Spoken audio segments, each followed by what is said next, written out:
Bulletin की शुरुआत करेंगे इस वक्त की बड़ी खबर के साथ। 22 साल बाद आज कांग्रेस अध्यक्ष पद का चुनाव हो रहा है। कांग्रेस के वरिष्ठ नेता मल्लिकार्जुन खड़गे और शशि थरूर उम्मीदवार हैं। दोनों ही नेता देश के कई हिस्सों में घूमे और कार्यकर्ताओं से खुद के लिए वोट मांगे। आपको बता दें कि इस चुनाव में देश भर के 9,800 डेलीगेट्स वोट डालेंगे, जिसके लिए 40 पोलिंग बूथ स्टेशंस और देश भर में 68 बूथ्स बनाए गए हैं, यानी कि 40 पोलिंग स्टेशंस, देश भर में 68 बूथ। कांग्रेस मुख्यालय 24 अकबर रोड पर भी बूथ बनाया गया, जिसमें कि करीब 50 मतदाता अपने वोट का इस्तेमाल करेंगे। सोनिया गांधी दिल्ली में वोट डालेंगी तो राहुल गांधी बेल्लारी में अध्यक्ष पद के लिए वोट करते हुए नजर आएंगे। सभी राज्यों में होने वाला ये चुनाव सुबह 10 बजे से शुरू होकर शाम 4 बजे तक चलेगा। चुनाव गुप्त मतदान से होगा और चुनाव के बाद सभी बैलेट बॉक्स कांग्रेस मुख्यालय दिल्ली लाए जाएंगे। 19 अक्टूबर को मतगणना होगी और उसके बाद परिणाम घोषित होंगे। खास बात यह कि 24 साल बाद कांग्रेस का अध्यक्ष गांधी परिवार से बाहर कोई व्यक्ति होगा। मुख्यालय पर 50 मतदाता वोट डालेंगे। सोनिया गांधी दिल्ली में वोट डालेंगी। सिलसिलेवार तरीके से आपको हम इस पूरी खबर पर जानकारी दे रहे हैं। राहुल गांधी बेल्लारी में वोट डालेंगे। कुल 9,000 से ज्यादा डेलीगेट्स वोट डालेंगे। तो आज वोटिंग इसको लेकर होगी। चुनाव गुप्त मतदान से होगा और लंबे इंतजार के बाद आज वोटिंग होगी और फिर रिजल्ट भी जल्दी ही आ जाएंगे। कौन होगा कांग्रेस का नया अध्यक्ष? संवाददाता अमित मिश्रा इस खबर पर ज्यादा जानकारी देने के लिए हमारे साथ फोन लाइन पर जुड़े हुए हैं। आपसे कुछ ही देर में वोटिंग शुरू हो जाएगी और ऐसे में 24 साल बाद कांग्रेस का अध्यक्ष गांधी परिवार से बाहर कोई व्यक्ति होगा। इस खबर पर विस्तार से जानकारी दीजिए कि देश भर में कितने पोलिंग स्टेशंस और कितने बूथ्स?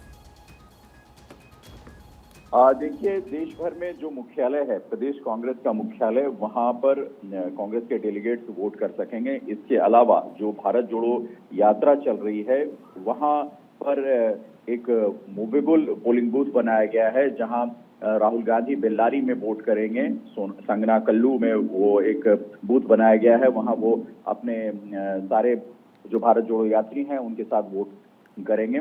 सोनिया गांधी, प्रियंका गांधी और डॉक्टर मनमोहन सिंह, ये सभी एआईसीसी में, कांग्रेस का मुख्यालय जो दिल्ली में है, वहां लगभग 12 बजे, 12:30 बजे के बीच वोट करेंगे।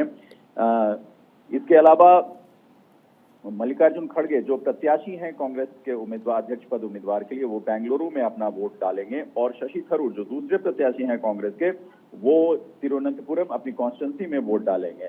दिल्ली कांग्रेस कमेटी जो प्रदेश की इकाई है, वो 280 पीसीसी है, वो प्रदेश कार्यालय में वोट डालेंगे। तो जैसा मैंने बताया कि सारे प्रदेश कार्यालयों को ये मैंडेट दिया गया है कि वहां जितने पीसीसी आएंगे, जो दूसरे प्रदेशों के कार्यभार भी संभाल रहे हों, मसलन जो महासचिव हों दूसरे प्रदेशों में और उस प्रदेश से ताल्लुक रखते हैं, वो तमाम लोग उसी प्रदेश के पीसीसी कार्यालय पर, मुख्यालय पर अपना वोट डालेंगे। जी अमित, अभी तक की अगर बात की जाए तो कहीं ना कहीं खड़गे इस रेस में आगे आते हुए नजर आ रहे हैं, यानी कि वो इस रेस में आगे है, लेकिन इंतजार करना भी होगा और परिणाम जब सामने आएंगे तभी बात पूरी तरह से साफ हो पाएगी। बिल्कुल, देखिए, चुनाव है और चुनाव में हालांकि मल्लिकार्जुन खड़गे जीत के लिए आश्वस्त हैं और जिस तरह से उनका नामांकन भरा गया, जिसमें काफी सारे बड़े नेता उसमें प्रस्तावक के तौर पर है, मुख्यमंत्री अशोक गहलोत, पूर्व मुख्यमंत्री भूपेंद्र सिंह हुड्डा, दिग्विजय सिंह, अंबिका सोनी, ऐसे तमाम बड़े नाम, और जो G23 का एक ग्रुप था, मनीष तिवारी, आनंद शर्मा, पृथ्वीराज चौहान, वो तमाम लोग उनके साथ शामिल हुए उनके नामांकन के प्रस्तावक के तौर पर। तो उससे उसी दिन लग गया था कि गांधी परिवार के अंदर से जो एक तरीके का सिग्नल होता है, वो सिग्नल डेलीगेट्स को निश्चित तौर पर जाएगा कि खड़गे के पक्ष में मतदान करें। और रही थरूर की बात, थरूर बहुत अच्छा कैंपेन कर रहे हैं, इसमें कोई शक नहीं, और हर प्रदेश में वो अपना कैंपेन करके लौट चुके हैं अपने कॉन्स्टिट्यूंसी में, और उन्होंने भी डेलीगेट्स से ये समा बांधने की कोशिश की है कि जो भी हो वोट डालें, वो एक नए अध्यक्ष के तौर पर जो बदलाव कर सके।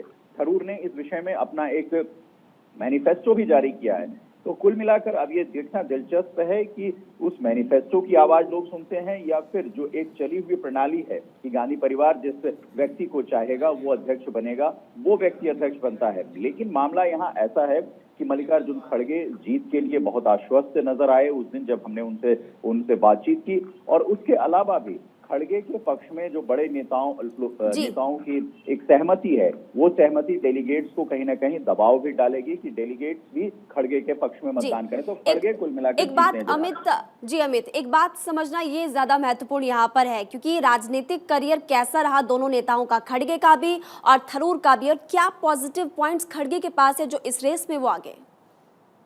देखिए, खड़गे का राजनीतिक अनुभव काफी लंबा है। लगभग 9 बार के विधायक हैं वो, लोकसभा सांसद रहे, राज्यसभा सांसद हैं अभी, और विपक्ष के नेता के तौर पर वो अभी हैं।